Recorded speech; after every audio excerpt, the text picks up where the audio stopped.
Welcome to Watch Symposium. I'm Austin. All right, so it's winding day. Well, I usually do this on the first of the month, but as you can see, it's the second. I'm a little bit late.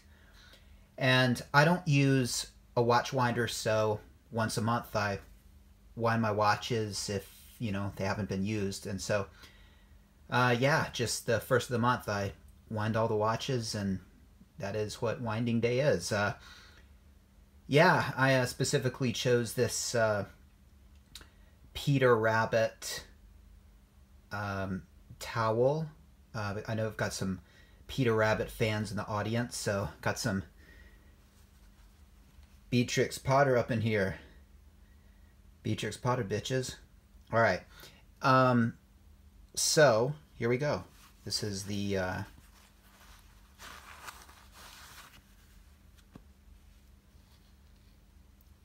GMT Master 2.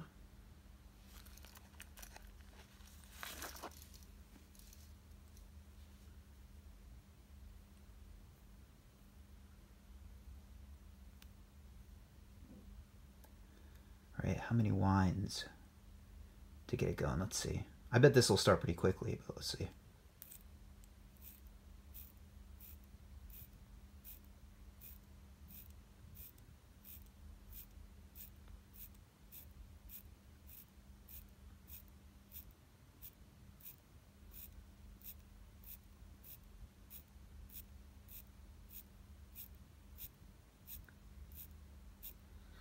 It's about 33.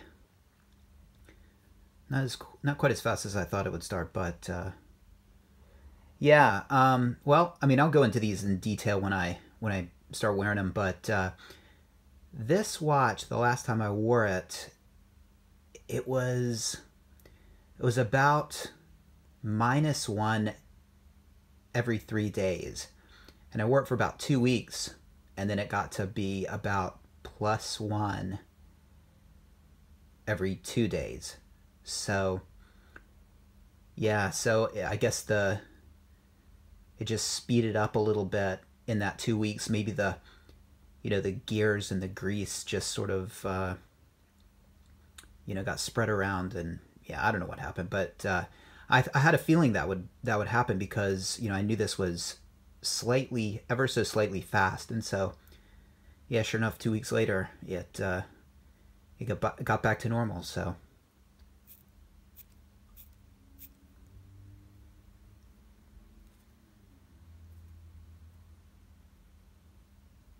that's it. That's all I do.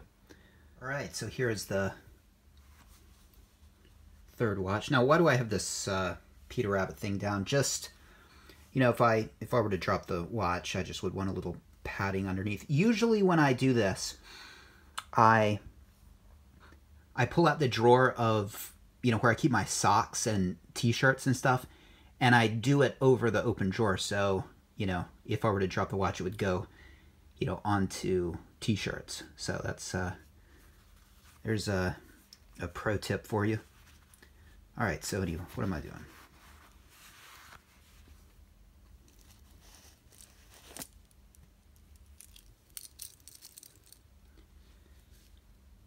All right, so wind the Submariner up, see how many turns it takes.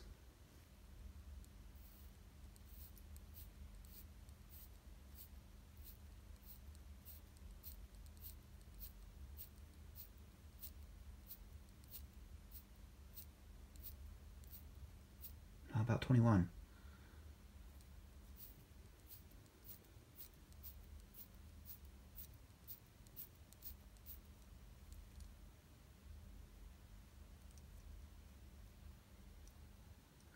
Submariner feels really good to wind, better than the GMT or the Explorer 2.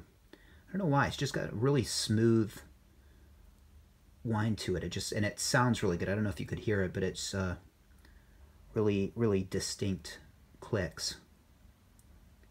All right, done. All right, well, this concludes the main part of the video. Just grandfather's watch next. So, well, I should say grandfather's watches next. So, yeah. So feel free to stop it now if you want, but anyway. All right, so only the hardest core fans are probably sticking around. Of all of my videos, the least popular by far were the grandfather watch videos. So yeah, nobody's interested in grandpa shitters, but I don't blame you, but still they get a wine too once a month.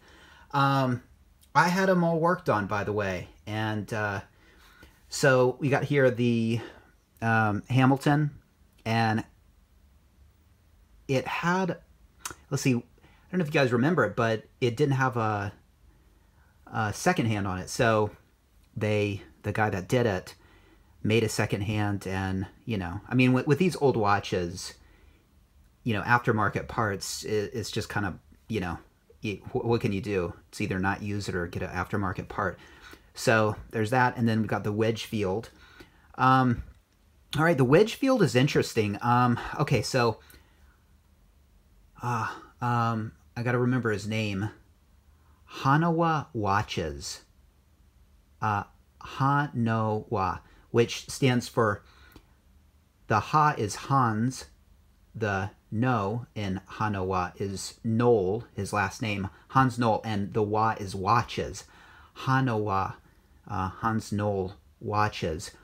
And he must be an older guy, but he's still kicking, and he's got an email address. And I found that Wedgefield was possibly produced by his company, Hanawa Watches. So, meaning Wedgefield hired them. So, by our standards, the Wedgefield would be a shitter. They, you know, hired somebody else to do the production, and then just put, you know, branded it Wedgefield. And so I found his email. I sent him a picture of it. I asked him, you know, are you the father of this watch?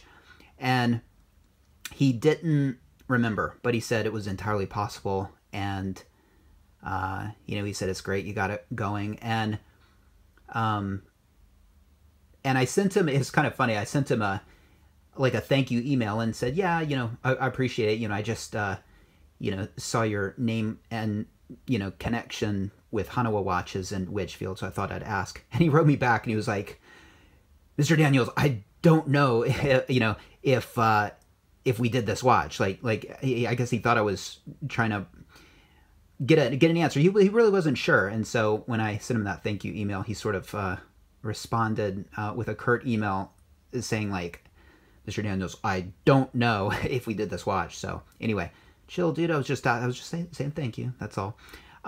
So I had this watch worked on as well, and it's got an aftermarket crystal. They changed the crystal. Now, the only way to get in this watch is through the crystal. So they have to actually take the crystal off. And I don't know if you guys remember the Timex, but the Timex, I wanted to have it worked on. I took it back to the States, and when I picked up with my mother the Vietnam watch, the military watch, I guess I should say, I took that watch and it was running, and I wanted to inquire about a service, and he said, well, you know, it's still running, so if it's running, I wouldn't do anything, you know, even though it was like decades old. It was still, you know, Timexes do keep on ticking, apparently. So his advice was just to leave well enough alone. I took it back to here in Japan, and a week of it being here, it stopped, and I couldn't get it to go again. So anyway, along with my mother's birthday present, I sent that watch, and so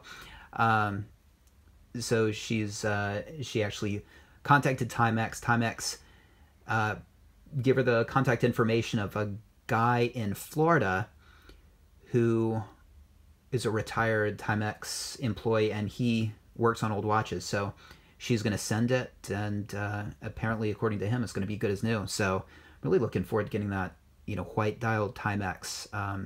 Get a good strap on it. It's got that 70s look to it. Anyway, you know, check out my older videos if you wanna see that, the Timex. All right, so yeah, let me just wind these. Let's see. Let's start with this. It's an interesting watch. Now, I don't know if this was my grandfather's. It actually might have been my great-grandfather's. But it's, no,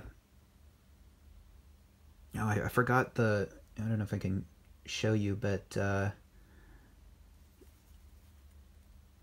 yeah, the only way through to the movement is through the watch face of this as well, I think.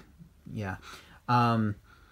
So this is a manual wind watch, and yeah, it's I can't even read it anymore, but it's something like here,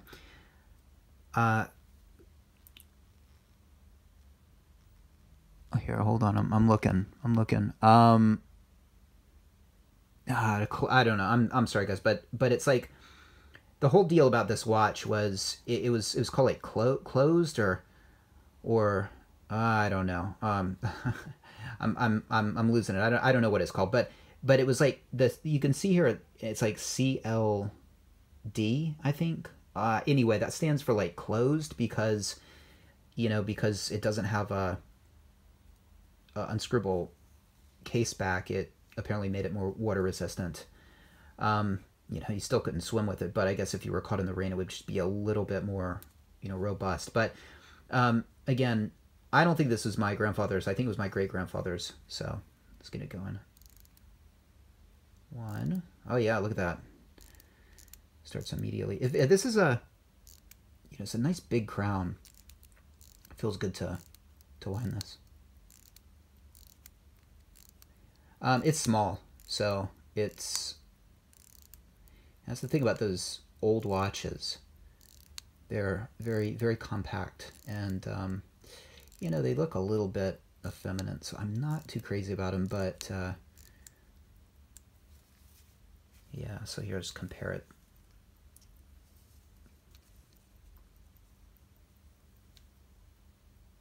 It's still pretty cool though, and I do wear it sometimes. I gotta, in fact, break them out and wear them a little bit. I don't wear them enough. Now this has a counterweight in it, so, and once you just move it a little bit, well, it usually starts, but right in the middle of the day change there. All right, there you go. And you can really, I'm gonna wind it more in a minute, but you can really hear the turn of the counter wheel and the zip of the gears. It's really cool. I don't know if you guys can hear it. I can't even really hear it now.